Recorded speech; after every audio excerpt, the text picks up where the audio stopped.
First time doing this car vlog style. I am going to set up a listening table in a homeless shelter in Santa Monica. And it's a Tuesday. Actually, it's a Thursday. And this is a place I remember as being one of the first places that I ever volunteered for homeless. I think we were making sandwiches, giving out food. And maybe that was when I was sometime between 10 and 13. I don't remember too much about it, except that I felt good afterwards.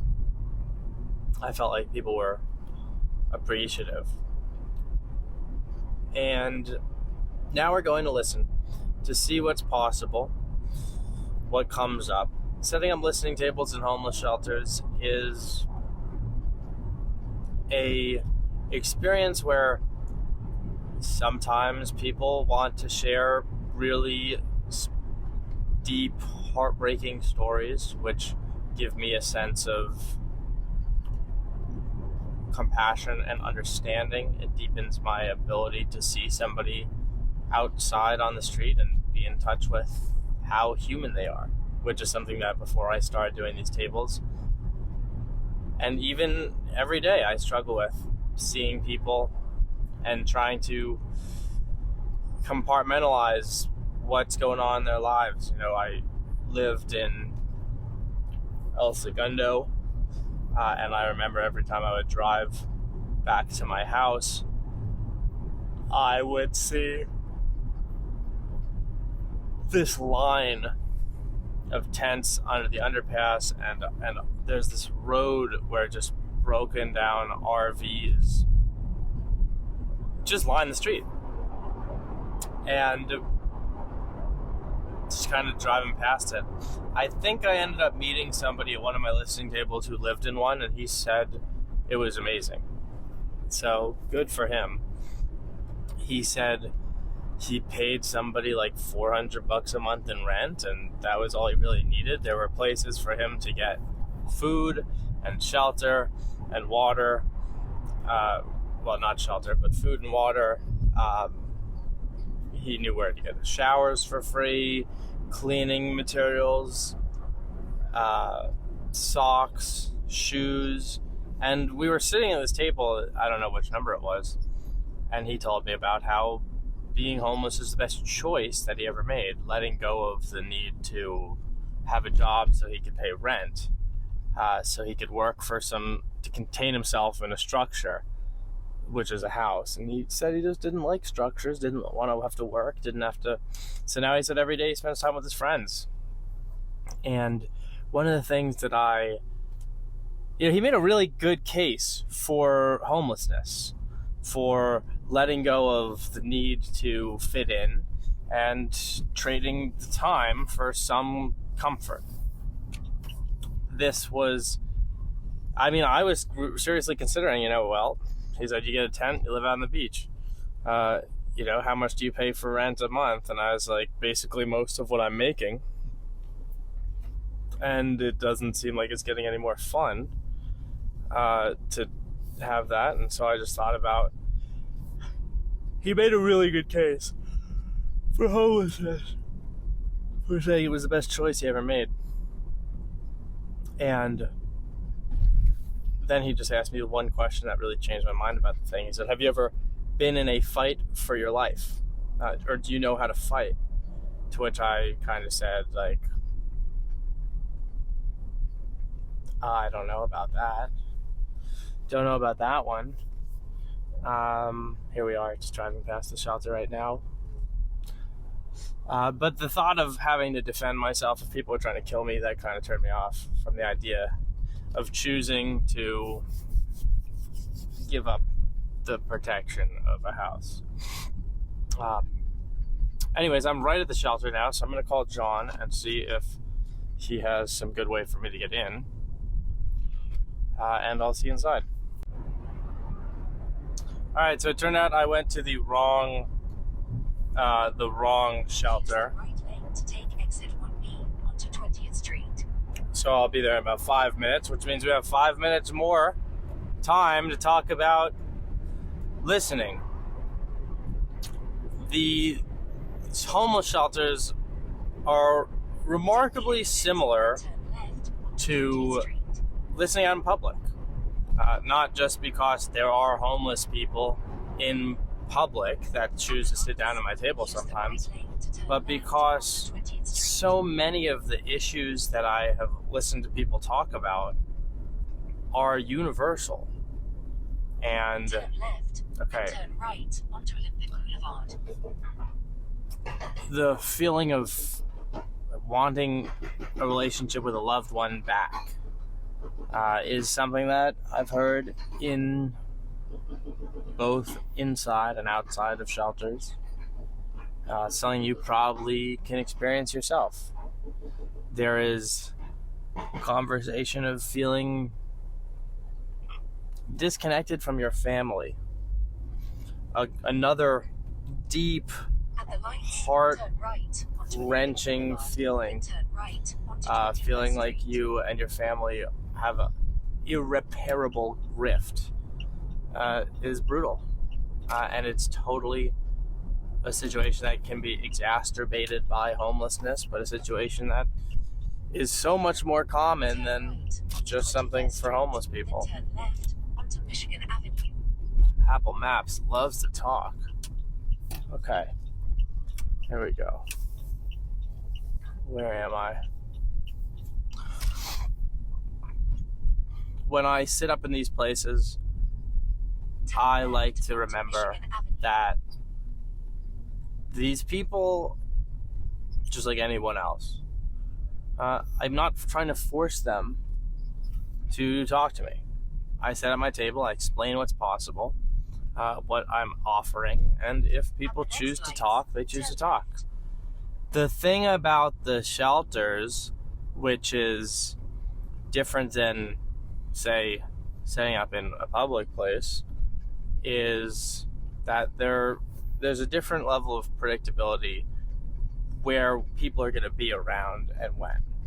And it's, of course, you'd want to have people around when you're setting up. Then turn right onto 26th Street. So the dates and the times, right? Lunch is served around noon, and it seems like, depending on the type of living arrangements, people like to stay in their areas if they have privacy, and so they don't sit around in a common area, except if it's like a lunchtime thing. The months, the 1st and the 15th, are times when people get some kind of welfare or money from who knows what, government or otherwise, systems in place to help people get some money. And so, oh, here I am. Okay, I got a call to get this gate open. But today's the 15th, which means people may have got, or the 16th, which means people may have gotten money and they're gone, they're out. So now I'm going to call and I'm going to go in and let's see if anything happens. Recording. Let's bounce. Cool. New table strategy. Active recap, long style, GoPro edition. So I've just wrapped up this version of the listening table, and let's do a little recap. I didn't really bring my camera in because indoors is more of a intimate environment, and it just didn't feel right to stick a camera there. It doesn't feel right all the time, but in this situation, I didn't do it, and I'm fine with that. Ultimately, this is what's more important, is gaining from the experience itself, rather than the footage. The footage usually just goes with my voiceover, and it doesn't really matter if you're seeing what it is. I think there is a version where I get to show the whole table, the whole conversation, but that has not come to fruition yet. So I had 2 conversations today. The first was with a woman. I'll call her Q for anonymity's sake. Q was bit by a dog, a pit bull, a 115-pound pit bull. And the first thing she did when she sat down at my table, she pulled up a picture on her phone and showed me the bruise and the scar that the dog had left on her leg. It looked pretty brutal. There was a hole in this lady's leg, for sure. Not a hole I would ever want to have in mine. And a huge brown, purple bruise. She said the dog had bit her in the property, and it was owned by somebody who was also staying at the shelter. And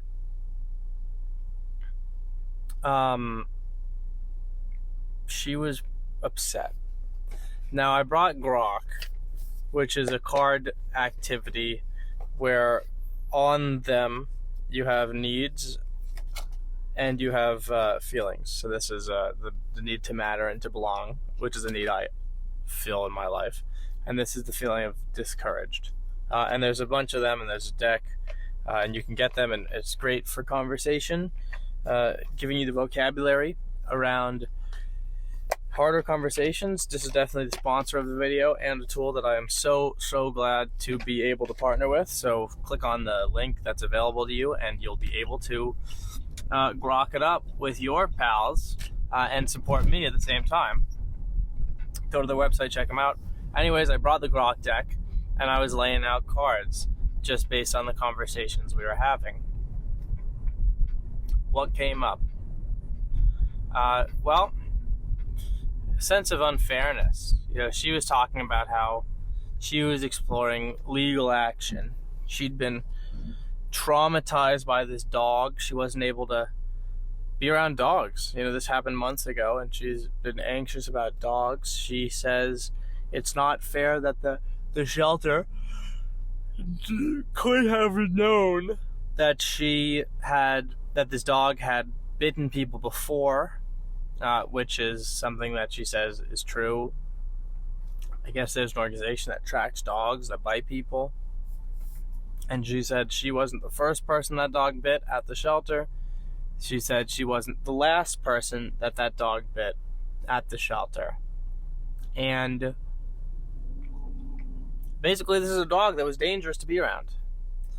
Now, at this point, she says after the person after her was bit, there was some authority came in and took the dog, and she has a call with them impending where they want to get her statement so that they can not give the dog back to the person who owns it.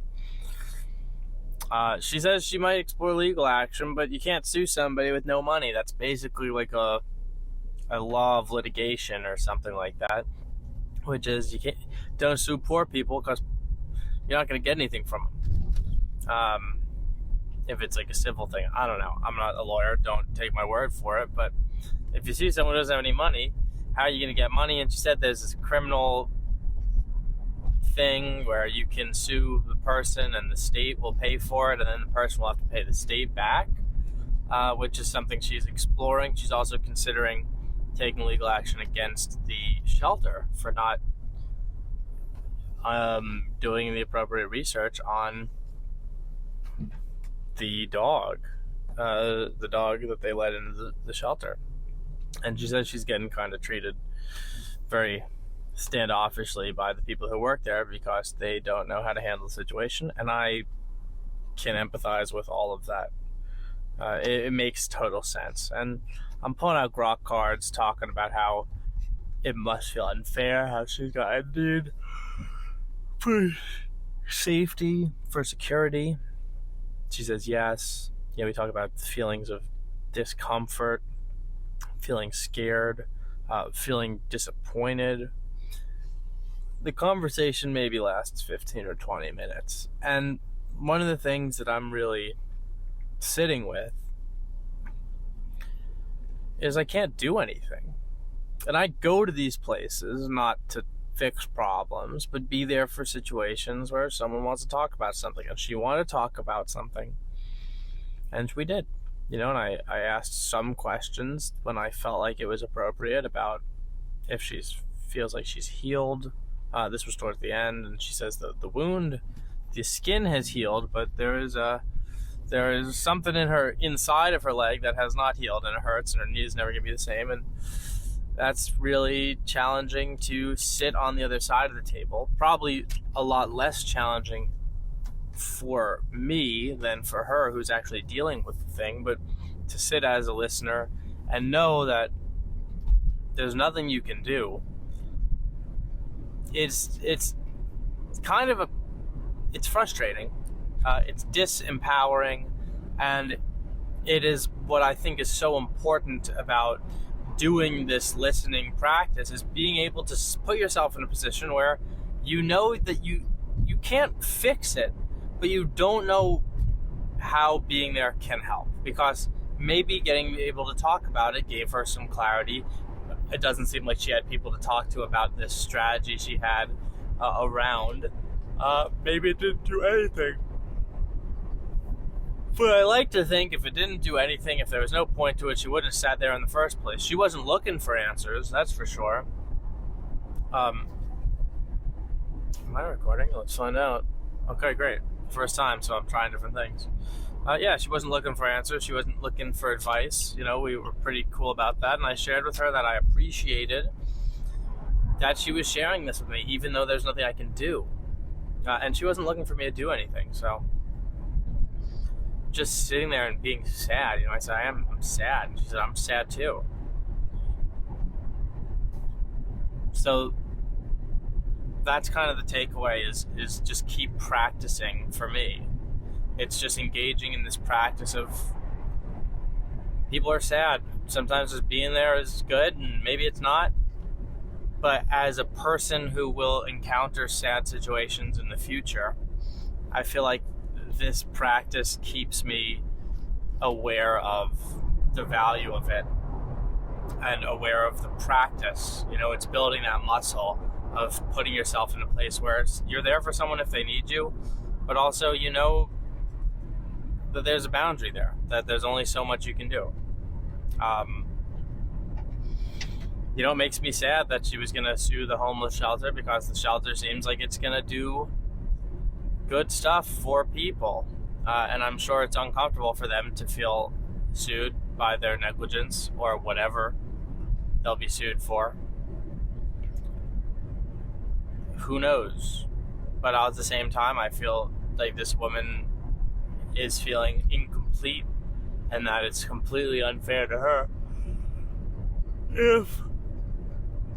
if she's bitten by a dog, scarred for life, nothing happens to make her feel cared for, acknowledged, treated properly, felt heard. All these values that came out of the Grok deck, which were really nice to have at my fingertips. Eventually she leaves. Was a good conversation. She leaves not feeling, who knows what she felt like. I felt like, well, there's no solution, but that's okay. It's not like she's worse off. It was a conversation that ended on a somber note. Not all of them wrap up cleanly and nicely, and it just was like, this is the situation, and I hope for the best for her. I thanked her for talking to a stranger. The second conversation was a Filipino woman. I guess I'll just call her the woman until I figure out my anonymity catch-all.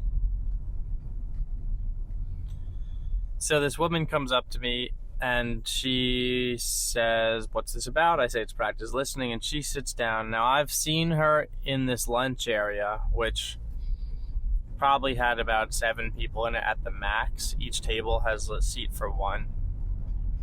And at one point, 5 women were over at the corner table, which had more seats, talking about who knows what. And she had a small dog with her. I mentioned this not only because it was what she had with her, but also because the first woman was talking about how she was now afraid of dogs, and I saw that right next to me at the Miracle Messages table, this woman with the dog is talking to John, who's a collaborator of mine who invites me to these shelters and does this incredible work. And I motion to this other dog and say, oh, is this, I'm just asking the question. She says, yeah, that dog scares me. Small dog, very small dog, couldn't be more than like 5 pounds, tiny little dog in a stroller. So this woman with the dog sits down and she's talking about bad people. She has a lot of strong feelings about the people that are around. And she thinks they're bad. She thinks the other people that live in the shelter are bad, except 1 or 2.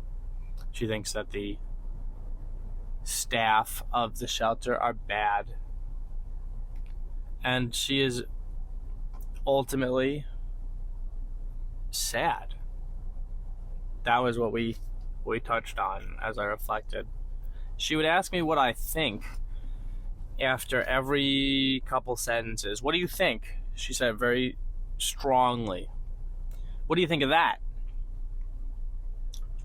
What do you think of that? What do you think about that? She said, everyone here is bad. What do you think about that? She said, I want to move into a hotel that's in Hollywood for $800 a month. What do you think about that? She says, the people here, if they waste food, what do you think about that? 250,000 pounds of food in that trash can over there. What do you think about that? People around here, they don't treat people with respect. They're bad people. They don't treat people with kindness. What do you think about that? These were all coming up over different points in the conversation, which maybe lasted 20 to 30 minutes. As it's 2:30 now, I kind of left a little while ago. And this was an opportunity for me to practice holding firm that I wasn't going to get into a debate with her about anything. And I definitely had my own thoughts. One of the, let's see,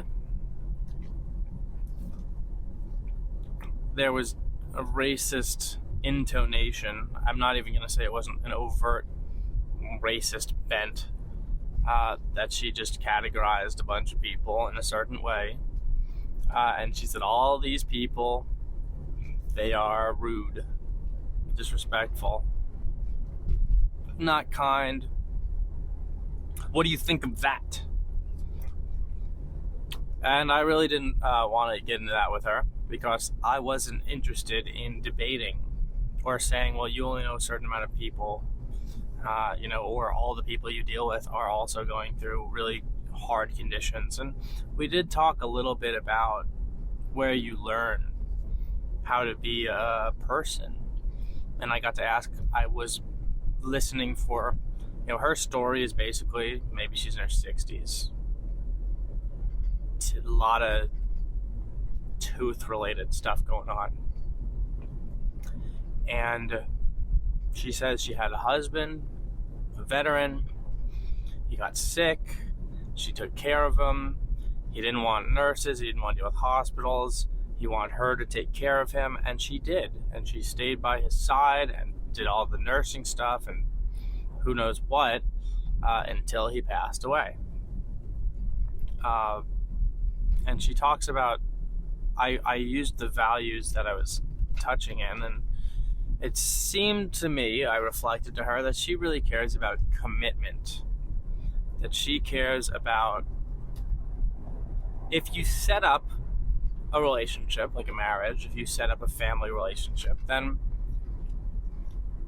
you stick to the promise you made.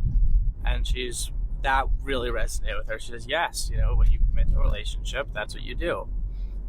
You stay with this person. She told the story about how she took care of her husband until she died. She told that story many times, in many different ways. And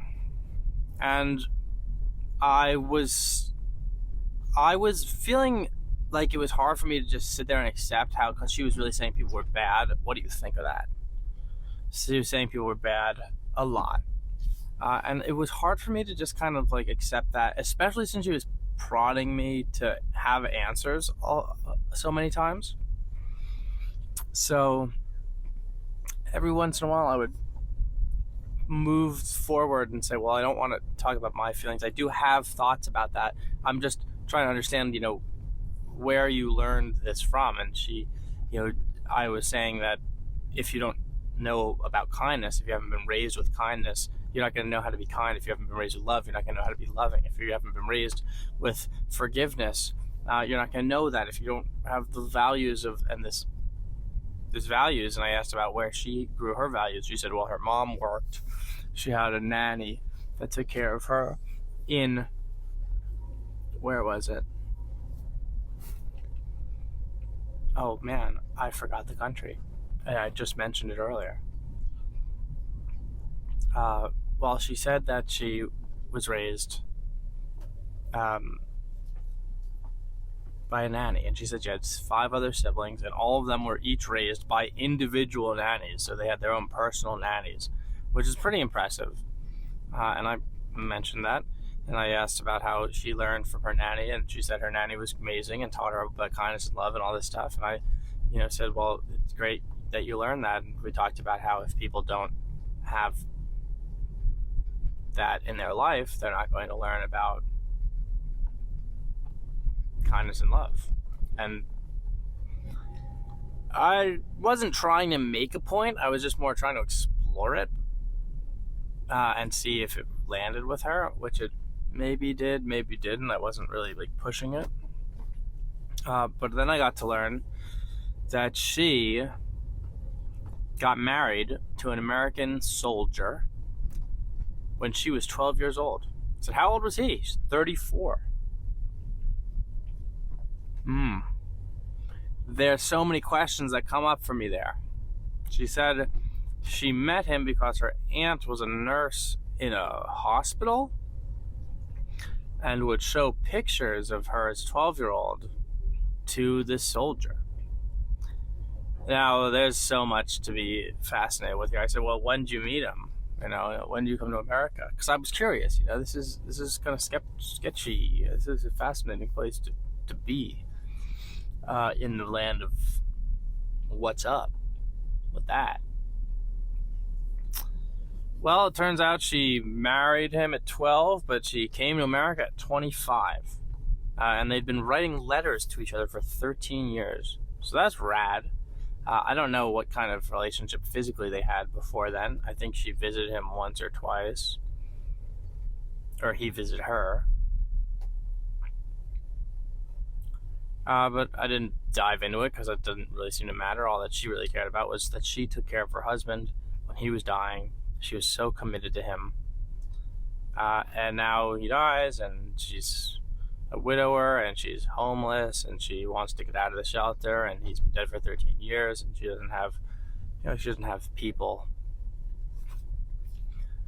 that she trusts, that she loves. She says she's given so much to people. She sent money to her family overseas, her husband's family. She sent money to people all over the world, and no one ever supported her or tried to give it back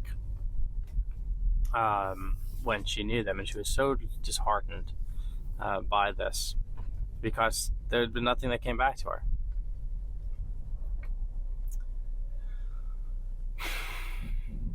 What do you think about that? She would say. And I would say, it sounds so sad. It sounds so sad.